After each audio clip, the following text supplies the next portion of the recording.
Hi everyone, my name is Terri and welcome to Friday Fact Day, where I get to talk about my work in fitness, feminism, and philosophy. And today's fact is: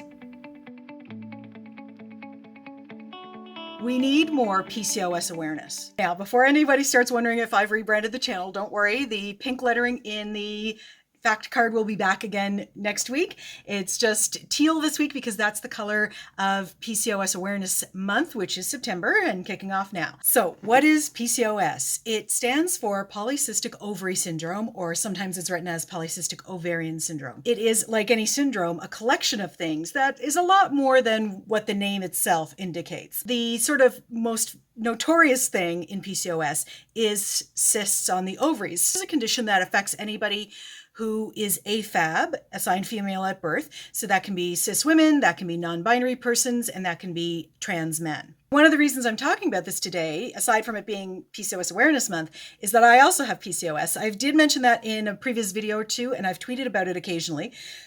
But I thought this was a great opportunity to actually do a little bit of talking about it and let people know what it is. In addition to the cysts on the ovaries that it's named for, PCOS can really affect quite a few other systems of the body. It's a hormonal condition or an endocrine condition, and hormones are basically kind of like the software that runs the computer that is your body. So when one piece of software goes, as you know from running things on computers all the time, when one piece of software goes, it can very easily make a mess of other programs in the computer. Those of us that have PCOS don't all have the same symptoms. Again, that's part of what makes it a syndrome, is that there's sort of a menu of symptoms, and you can have some and not others. Among the more severe ones are things like a very high risk for type 2 diabetes that is really not connected to lifestyle. It's not a diet and exercise thing. You're going to get it no matter how pristine your diet is, and a high risk of cardiovascular disease and fatty liver disease. And these are all to do with different hormonal systems not interacting and having proper conversations with each other. The reason this condition intersects with feminism and feminist philosophy is because it is, of course, a condition that primarily affects women or people who are identified as female at birth. So the problems that we've had in decades past and centuries past of identifying this condition properly and getting people diagnosed and treated in a proper and timely fashion is definitely rooted in some sexism. Any woman my age, give or take a few years, who's got PCOS will tell you it's been a long fight with a lot of really sexist doctors and nurses and other health practitioners to get a diagnosis and get treatment. And for most of us, that means having been on pretty hefty doses of birth control our whole lives. We've been on some kind of hormone replacement therapy to at least keep the cysts at bay and not have the physical pain associated with those. But other symptoms have been ignored. Because of all the hormonal imbalances, estrogen and testosterone levels aren't always in line where they typically are in an AFAB person. So a lot of us, myself included, have experienced what's known as masculinization, because either we have too little estrogen or too much testosterone, or we're somewhere in that mix. Part of the problem with that is that PCOS deeply affects fertility. A lot of women with the condition cannot conceive and or maintain a pregnancy through the crucial early weeks. Now, for me, that's not an issue because I'm child-free. I've never wanted that, but it has affected how I've gotten treated for PCOS, because what happens is when you do finally get that diagnosis, and that alone can take an average of 10 years, according to some research findings, which is ridiculous, but 10 years of your life just to get diagnosed. That's the window of fertility that's disappearing quickly for a lot of women. But for me, because I'm child-free by choice, that meant that doctors, even once I had my diagnosis, were like, meh, if you're not interested in getting pregnant, why bother treating it? So I had to make a lot of arguments about my other aspects of my well-being, about my insulin being difficult, about my cholesterol being on the rise, all of those kinds of things. The other thing too, of course, is I wanted the androgenizing symptoms corrected as well. And it's silly because it's such an easy fix, pharmaceutically speaking, that it should have been done decades ago. So the way this also intersects with the fitness side of my work and of my channel is that weight gain is a huge, pardon the pun, part of PCOS. And weight control is not the standard, exercise and eat well and have a caloric deficit answer that it is for most people in most situations. But the problem is that people generally put the cart before the horse when it comes to weight gain and PCOS.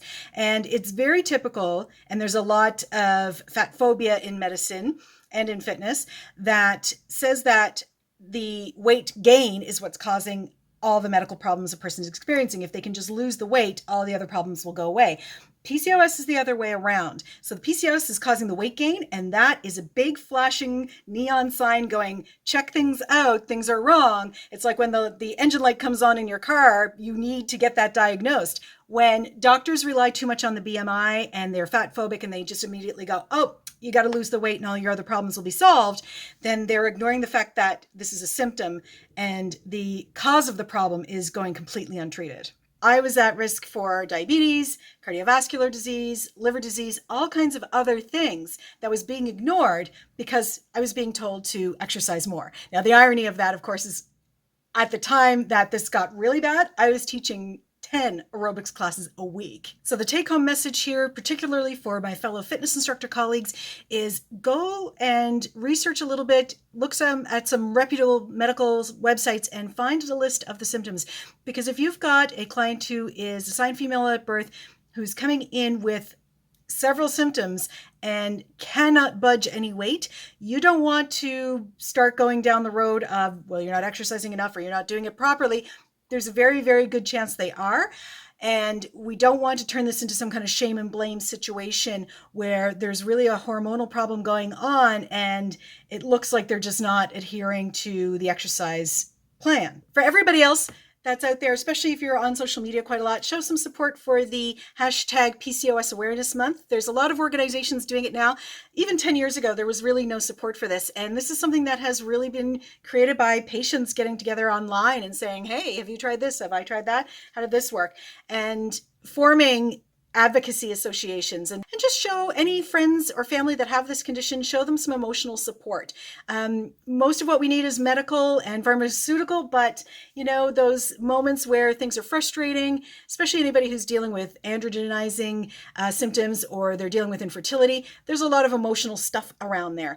And just give their friends and family the emotional support and remind them, hey, it's not hysteria. It's not all in your head. It's very, very real. And someday we'll get you diagnosed and treated properly. And finally, you got to look for the sexism in medical care, in fitness programs that insist you can lose weight if you just have a caloric deficit. All of those things need to be questioned because there's such deep-rooted sexism in anything to do with women's medical history, not the history of individual women, but of women in general throughout time, that we really can't get to that point just yet of trusting that the medical establishment is going to take care of this. You really have to advocate for yourself and you have to question, because this has to do with my ovaries, why are you ignoring it? Why are you not treating it?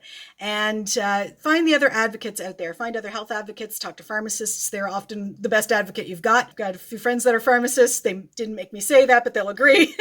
So if you're a fellow PCOS patient, good luck. I wish you all the best. I am with you in heart and spirit. Feel free to throw ideas, questions, advice if you have some good stuff that's worked down in the comment box or find me on Twitter. And as always, lift heavy, fight the patriarchy, and I'll see you for the next one. Bye.